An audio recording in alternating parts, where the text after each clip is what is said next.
Hello, Amit. How are you doing? I'm doing well, and I'd say thank you for having me here. It's exciting for me to do the discussion with you. Yeah, thank you very much for joining.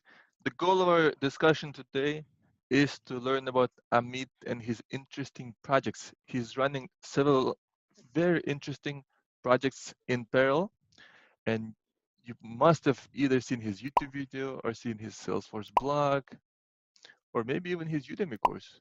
So, how does he do all this in parallel at such high quality and keep a full-time job? I think there is something we can all learn about Amit. And so stay with us. Make sure to subscribe to the YouTube channel. Let's go.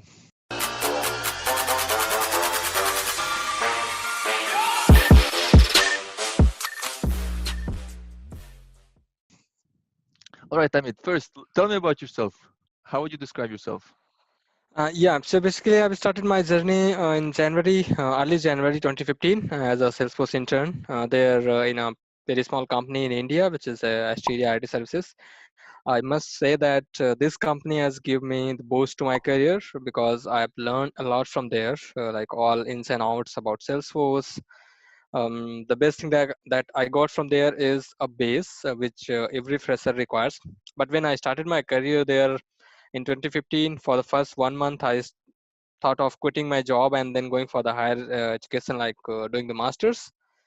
And then something held me up there, and then I thought of thinking that I should be here until I'm going back to my college for my final exam. And then once I came to my college, at that time I was quite familiar with Salesforce. So, and then I again get back to Asteria, joined there, and then started working on various things.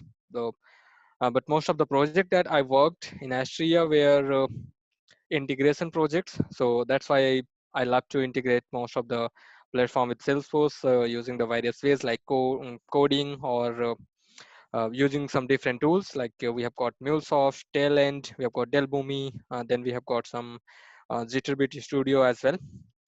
And Mm, yep, that was the starting of my career. And then from there, I switched 2 3 companies, went to Deloitte, and then I worked for Deloitte for 2 plus years, and then now I'm working for a different company as a senior consultant there. So cool. that's pretty much about me. Okay.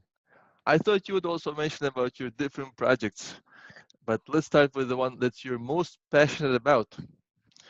Uh, So I'll say most of the time I'm thinking about how I can give the good amount of content to my YouTube audience, where I do post my technical content most of the time. So I put all those videos over there, and then I also create the blog posts regarding that, so that if someone is visiting my web, they can navigate to YouTube and then find what we have done. And most of the time I try to put the videos in a practical way and in a very simple manner, so that anyone who is a beginner level who can understand that, because I know the pain when you are a beginner and there is no one to help you. So I try to put the content out there, and there are many other things that I'm running. So I think you'll definitely ask those about. So I can wait for those questions.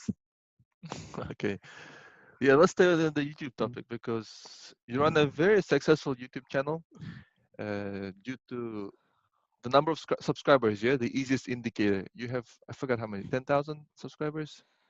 I'm close to 14,000. 14,000. That's amazing. That's probably one of the top three Salesforce Salesforce related YouTube channels, right? Can't say top three, but I can count me in top 10 definitely Top when 10. it comes to Salesforce. Yeah. In terms of number of subscribers, I think you're definitely in the top three. And your content is very technical too. A lot of the other YouTube channels that I know are more like admin or some, like mine is more like related to more career focused, but yours is very technical. And despite its technical focus, you have a lot of subscribers. That means you're generating a lot of good content. Yeah, that was the main focus of my YouTube channel. Even at the even in the current as well. My focus is to just to put the technical content.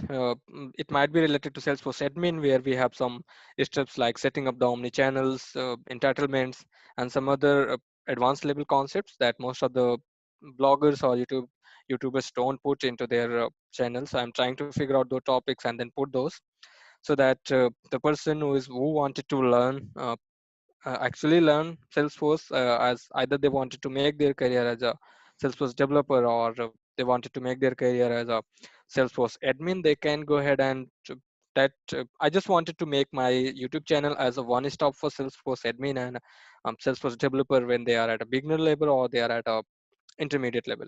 How long ago did you start your YouTube channel? I think it has been 2+ years from now. I started in late 2018, and I started with few of the videos related to Einstein analytics, and then I moved to integration parts, and then from there I continuously mm, putting the videos. Like I ran a complete series on Aura components that was approx 30 videos there, from beginning Wow. to advanced level, and then I tried to put the content related to complete integration. So there are a few videos related to integrations as well, and then there are there is a complete playlist from where you can start from the very beginning to go to the intermediate level on Salesforce development. And the current focus that I'm working on is two things. One is a Mulesoft, because that is something which is very new, and that is again a hot technology. They're a tool that Salesforce has recently acquired. And the other one is some basic topics related to admin, where I'm mainly focusing on sharing and access, because that is the topic where most of the experienced people also get liked. So I'm just Mm. trying to figure out that and trying to give the butter from the I can say the sea of the milk. Why did you start a YouTube channel? I can say I don't have any idea why I did started. Seriously, I don't have any idea why I did started.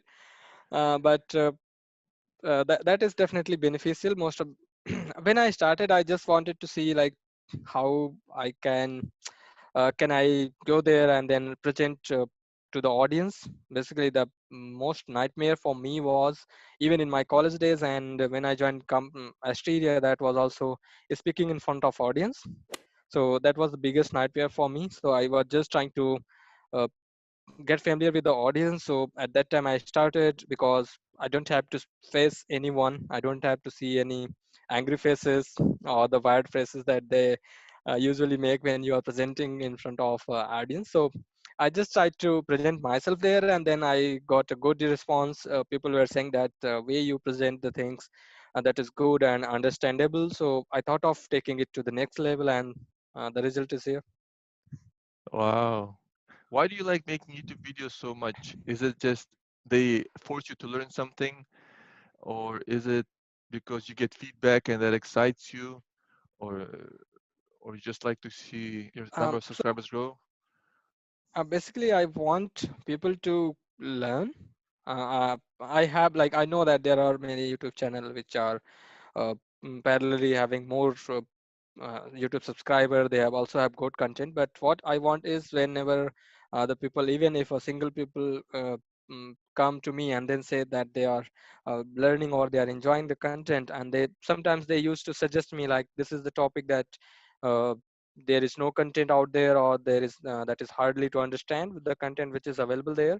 So I try to make those videos, and for my goal is just currently to cover all those admin topics, and then after might be I slow down on this video part. But till now I'm not going to stop on that part, so that at least the people who are coming from the college are the people who are in a different technology, they wanted to jump into Salesforce, they can easily go ahead, if they are visiting my YouTube channel or my blog, they can just find it very useful, and then they don't Yeah. need to go anywhere and search for the various resources. Yeah. How long does it take you to make a YouTube video? Do you do edit much editing, or you just record it and boom, upload it? Most of the time I don't edit the video. What I do is I try to record at runtime, so that even if I'm getting any error, I don't pause the video and then try to solve that Mm, error, because if I'm getting that error, I want my audience to see that if they are getting that kind of error, how they can resolve it. But most of the time there are a few, I can say, instances where sometimes you got a background noise from the different, you got some different background noise, because I'm in my hometown. So there are different kind of background noises, so sometimes I do need to edit. But I can say on an average it takes 1 hour to record and upload the video to the YouTube channel, because I don't do much editing. But in near future I might do the editing and then try to post my videos with my face, so that people can see who is the face behind the SFDC Panther. You spend most of your time probably just preparing, right? The does that takes Yes, a lot of yes, time? yes. So basically, I usually try to find out the content which is more technically strong, so that if even no matter who is watching, if they are watching, they should enjoy that. Make sure you guys to subscribe to the Salesforce channel, SFDC Panther. Great content. If you're interested about integration, Lightning components, those are very popular videos there on Amit's channel. Let's go to the next topic. You have great content. You also have great YouTube. You have great YouTube content. You also have great blog content. So tell us about your SFDC Panther blog. Yeah. So first I started my blog. So when I was in Asteria itself, I thought of writing a technical blog there. So I still remember my first blog post, which I do was how to round robin assign the leads to the users. So Mm, I thought of I searched various Salesforce help document, but there is still a technical document which is provided by Salesforce, where they have showed us how to do the round robin assignment for the cases. But that is where we know the number of users, how many number of users we do have. But in our case, we don't know how many number of users we are going to have. So we just had to implement the complete round robin algorithm with the help of our Apex trigger. So that was my first blog post, which I started with the free WordPress domain, uh, and the main reason was to just to put a backup of all my code in a where that is safe. Everyone can also access. I can also access whenever is needed, and that was the main purpose behind that. And then after once I started my YouTube channel, I thought of taking a domain. So I took a domain and then hosted it in a hosting. And then whatever I do, record videos, I try to put into the blog. And sometimes there are few blogs which I do mm. usually post, and I don't record the videos for those due to some time lag. So that's why I have some. But most of the time, I try to get something which is not there. But recently, the blog post I'm writing down, those are mostly related to security and access, and how the files are getting stored into the system, because that is something, the structure of files is very wide, and most of the time people gets confused how to access those files, how to mainly how to download those files from the communities or your lightning components. So this kind of blogs I'm focusing on. I posted, I think, 3 to 4 blogs related to that. That is what, and that is how I do put.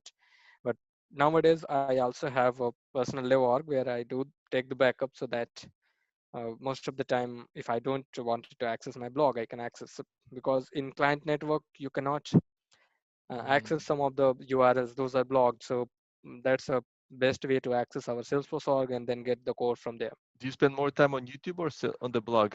More time on YouTube. Firstly, I more time I'm preparing the content, and then recording the videos, because blog doesn't take that much time to write up.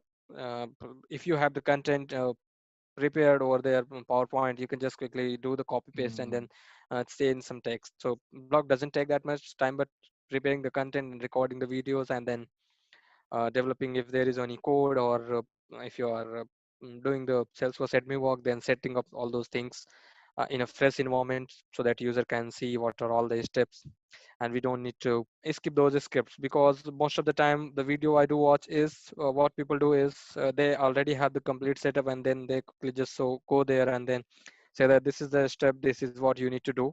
And that I wanted to avoid, and that I usually do in my videos. I try to show how to do all those things. So you have a YouTube channel, a blog, and then you're also a developer, not developer, leader of a Kanpur developer group, right? Yes. So tell us about this. Why do you do this? Aren't you already busy enough with your YouTube and the blog? Honestly, I say I love doing all these activities. Even I don't know why I love, but that is something I loved most. So I usually do. Earlier, when I started a group, which was there, I think in 2018 itself. 2018, I led the group, which was Faridabad India user group, and then I was there till 2020 itself. I think approx March or April, and then after I left that group, I thought of spreading the knowledge here in Kanpur, because most of the colleges and most of the institutes are not telling the students about Salesforce, and they are mostly forcing the students to learn PHP, Java, Python, and very less people are known about the Salesforce, that which is a huge market and which is going to give you the an ample number of job opportunities. So I'm just trying to give my knowledge to the students so that Mm. they can also choose their career path as a Salesforce, and if they get a job, they will definitely remember me, like there was some person who came to us and then teaches us till told us about Salesforce. So most of the members of the group are students? Yes, so far. Ah, wow. So you're helping people in different ways. Yeah, Uh, I'm like whatever the ways I have got, and the reason behind this is because I'm a bachelor. I don't have any life for now, so I can do because I don't know what happens after I got married. So I just wanted to help people before I go there. I think you should marry a Salesforce developer. I will say no, No? because if we both are into the same profession, then we might not get time for each other. So So very amazing, yeah? You have a successful YouTube channel. You have a very well-known blog. Now you're also mentoring people through the community group in Kanpur. You're having a good impact. And on top of that, you have a Udemy course. yes, I have. So tell us, or tell me, I'm very curious, why Udemy course? So basically, I thought of earning some extra money because I have to pay for my hostings, for my domain as well, and on top of that, if I can earn extra money, I can just uh, buy some stuffs, like I have to buy some editing software, some video recording software, some mic, like which are very expensive, and uh, then I thought of putting some content again, which is there useful for, because when I went for my first Udemy course, that was Lightning Web Component. So in very early stage, in late 2018, Salesforce releases this new concept for Lightning development. So I went for that and then developed a complete course on that. And then after I put one more course, which is complete Salesforce development project. So many people were asking me to kind of put a complete project full-fledged, where it has various things, like it also have admin, development, integration, Lightning communities, web components. So I have clubbed all those topics into one single project and then uh, launched over Udemy. So it is kind of win and win for all of us, because they just need to pay not more than $10, and then I'm also earning a few monies just to buy some stuff for them, even because I'm going to use that for my YouTube videos and for next course if I record in Udemy. Cool, cool. Ho- When a pure person pays $10, I think it's amazing price. It's absolutely amazing. So much value for people get for $10, and it's a lifetime access to the course. So any improvements you make, they benefit from it. Yes, yes. And from this $10, how much does a Udemy author get? It's kind of like there are two kind of process there. If Udemy is marketing our product, Udemy is also marketing our product. If the people are buying from their link, they are keeping 75%.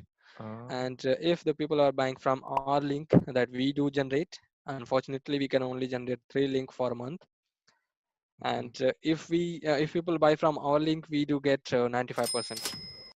So mm. I'll say sometimes it's kind of like when I see my revenue, and then when I see the revenue share by Udemy, I'm like that it's not good, but we cannot do. Really? So how much did you make, you'd say, on the Udemy course? A couple of $100? Yes, that's the minimum I do get. Okay, okay. Cool. That's one of my dreams, to become a Udemy author, but I don't know how I to manage it on top of other things I do. Yeah, you are already doing a lot of things. Um, Compared to you, maybe not. but but you have a life, right? You also have wives. Yeah, I believe you do have a wife, children's. So yes. you have to manage a lot of things there. So but those kind of activities takes more time than recording a video, sitting Really? up on a chair.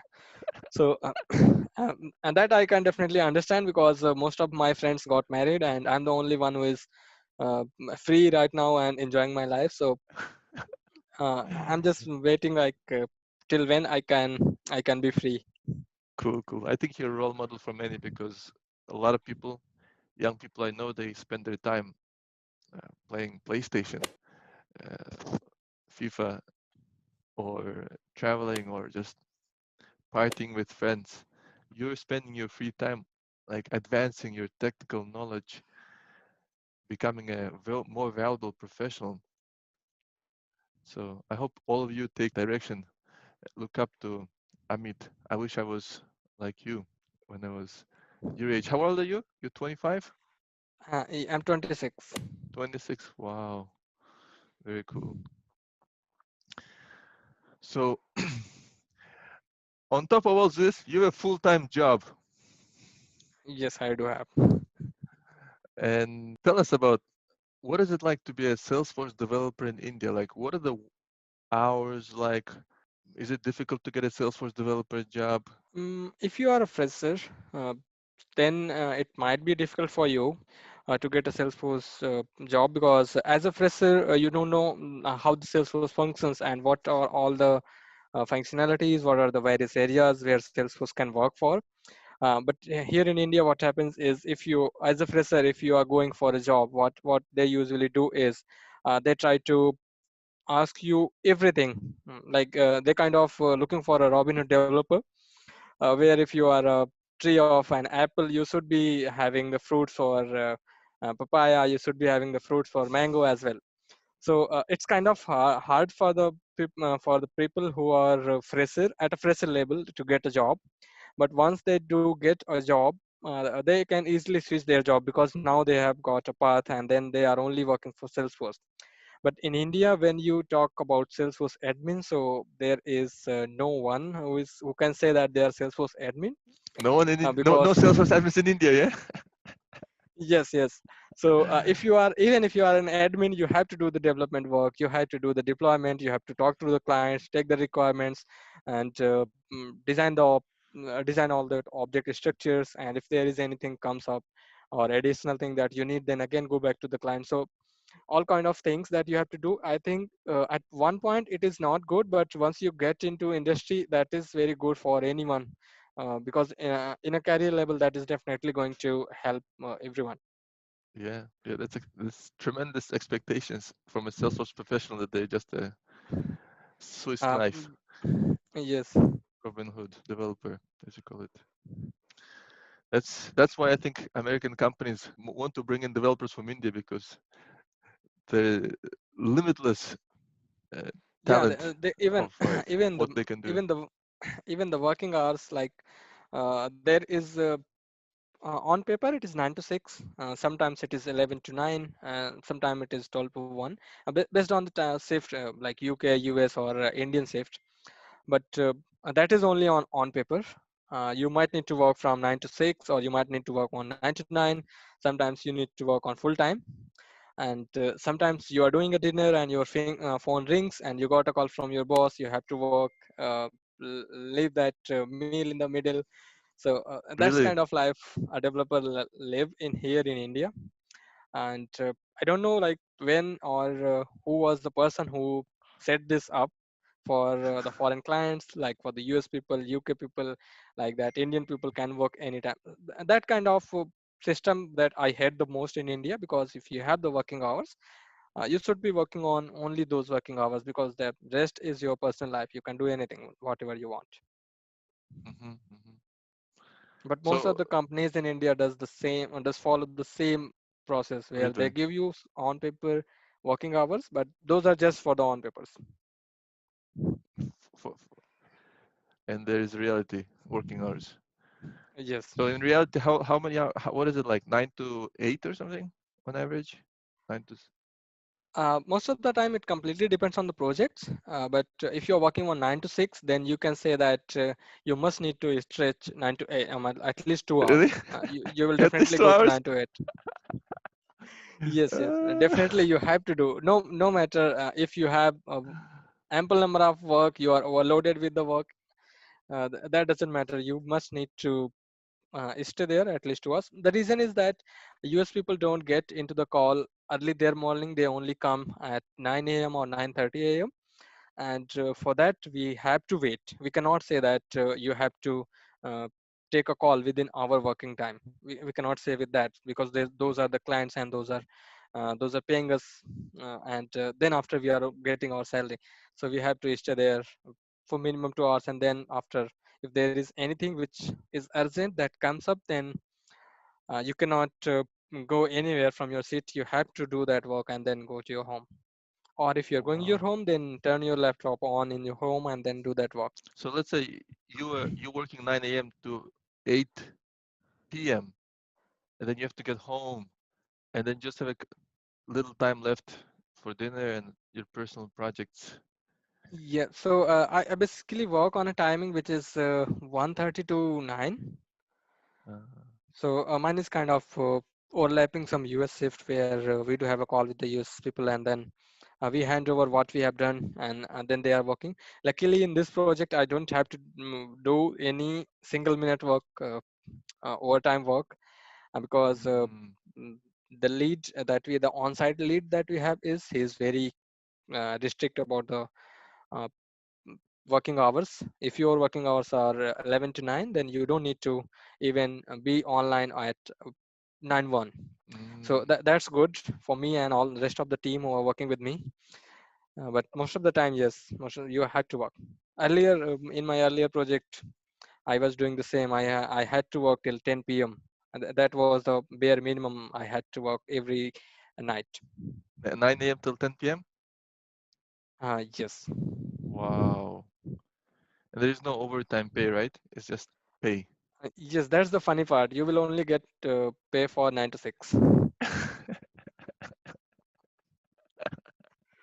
That's the funny part or the sad part? That I can say that's the funny part, because you can't do anything if you are sad. You have to be okay. Take it as a learning opportunity, yeah? Extra 3 hours to learn Salesforce. Yeah, definitely. Wow. Amazing Indian developers. Yeah, I can And say Indian developers are equipped with superpower, because they are doing the work of 3 to 4 US people. Because in the yeah, US, you have Salesforce admin, developer, BA, then they have Salesforce testers. So most of the time, our Indian developers do their own work till deployment. Even after deployment, they also provide the post-deployment support for some really? time. Wow. All in one Yeah. package. Wow. Cool. And can you tell us, I'm really curious, what are the typical salaries for entry-level Salesforce developers in India? Like, I'm starting out after college. Uh, what can I I expect? can say there are two things which depends. One is like the college that you have studied. So most of the time it is less than 400 US dollars per month for Entry a, level. yes, for entry level. And if the person who has studied in a good college, sometimes it is like government college and IITs or IITs, most of the time they go to very good pay. They get like, they also get approx I'll say approx 500 to $700 in internship, and then they all that get paid more whenever they are doing the full-time job, approx $1,000 in a month.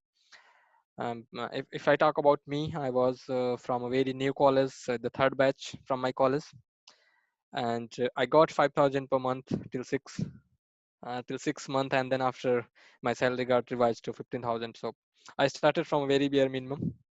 I can 15,000, say what is that that? was 15,000 rupees? um, yes, 15,000 rupees. And how many dollars is that? That's what, You can say approx $250. 250. Wow. Yes, and I started with less than $100. Wow, amazing. Amazing Yeah, stories. I can say that is something which is the Indian developers face a problem because they have to uh, most of the time they have to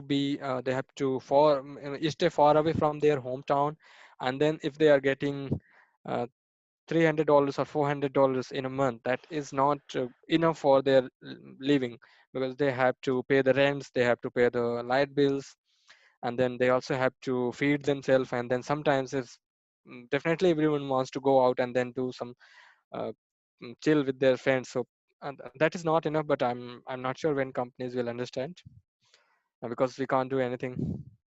Wow. So your parents had to support you initially, or you were Yes, doing so two jobs? no, Like, no, my young elder brother supported me. He was sending me another $100 every month, so that I can do my living. wow, amazing. And but even if people start low, does it go up really fast once they get experience, or does it go up like slowly, slowly, slowly? It depends on experience level. So if you say that if the people who is having 2 years of experience, most of the time they usually get experience into 3, and sometimes they get experience into 2.5, which is bare minimum. And it also depends on technology to technology. If you are in Salesforce, you get a very exceptional growth. You can Mm, also get experience into 4. And if you are in different technologies, like you are in Java, PHP, so the growth is very slow. I can say if you are joining at $400 in a month, maybe after 6 years you are still earning only $700 in a month. really? So that completely depends on technology to technology. But in Salesforce, it's very good. I can say till date it's very good, but in future, Salesforce is planning to get more and more workforce. That is definitely going to hit the pay for the existing employees. For existing employees to quickly upskill, Uh, and get on no, this growth wave, no. watch Yes. Amit's videos. The people, I'll say, like if they want to get into the top of their careers, they can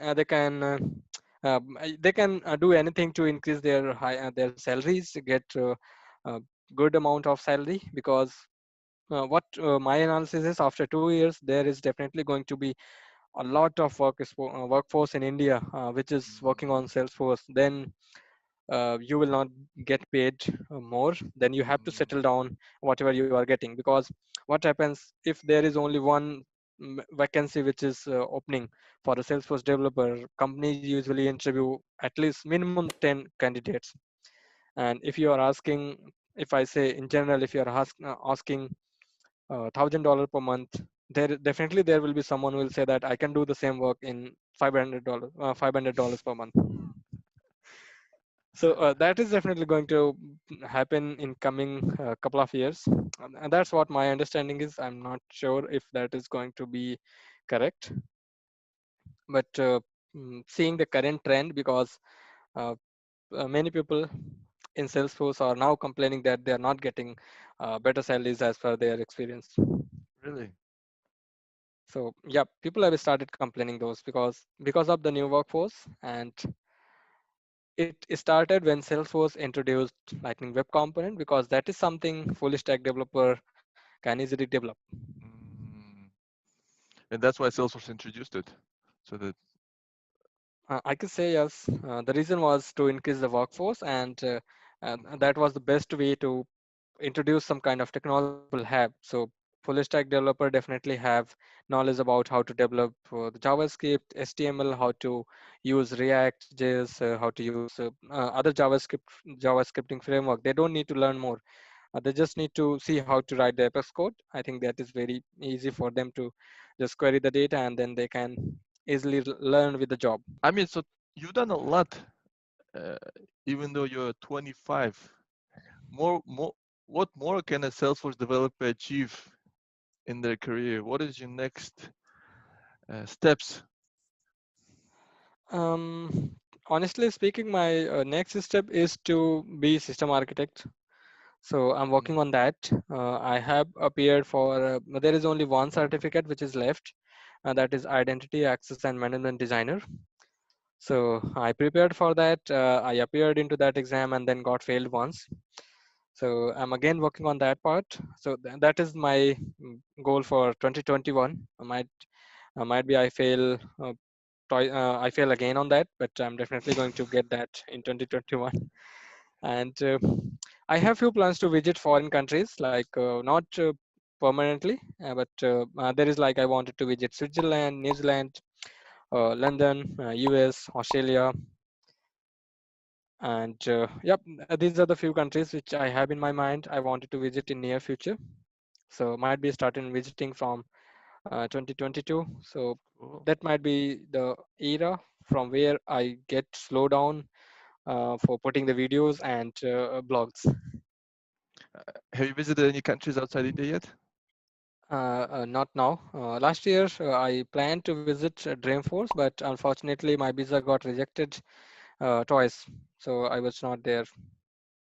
And this year, there is no Dreamforce happening, which is virtually. So might be US will be the first country which I go next year, because uh, might be next year I get lucky and then got the visa, and Mm, that visa didn't get rejected.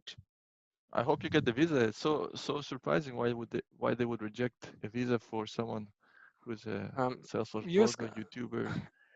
US has a lot, I can say, policies. So and that's why they're rejecting even most of the people who were a speaker at Dreamforce. Their visa also got rejected, and Really? then yes, so and then Mark Benioff helped them to get the visa. So hopefully, if I can get a speaking slot there at Dreamforce, then I can definitely get the visa. With Mark's help. Yeah, Wow, that's amazing. I didn't know Mark Benioff helps with getting US visa. yeah, he's will helping from last 2 3 years, because I have seen the incident even last year and last year.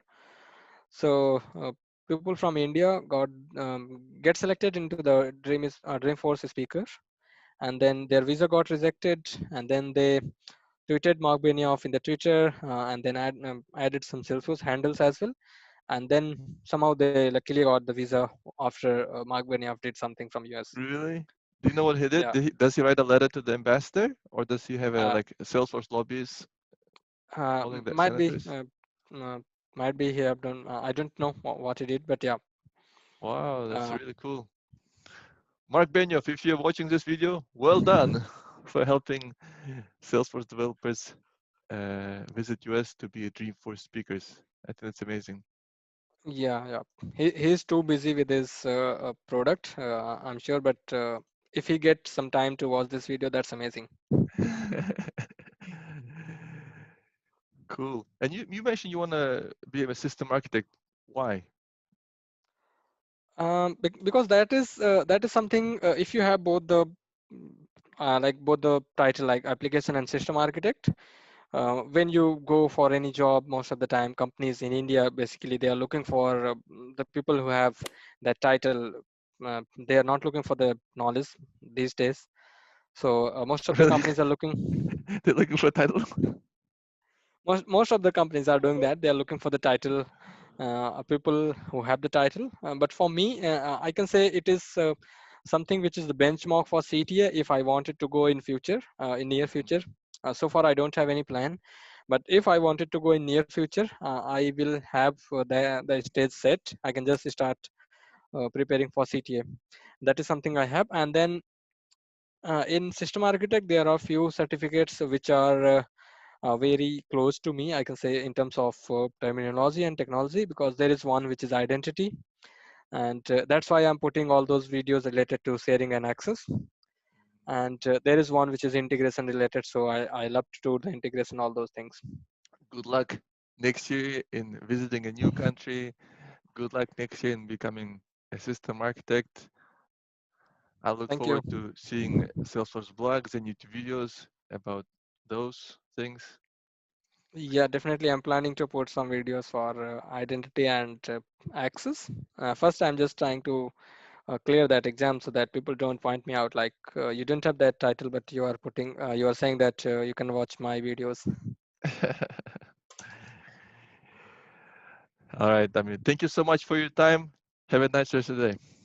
Yeah, thank you. Thanks for having me here.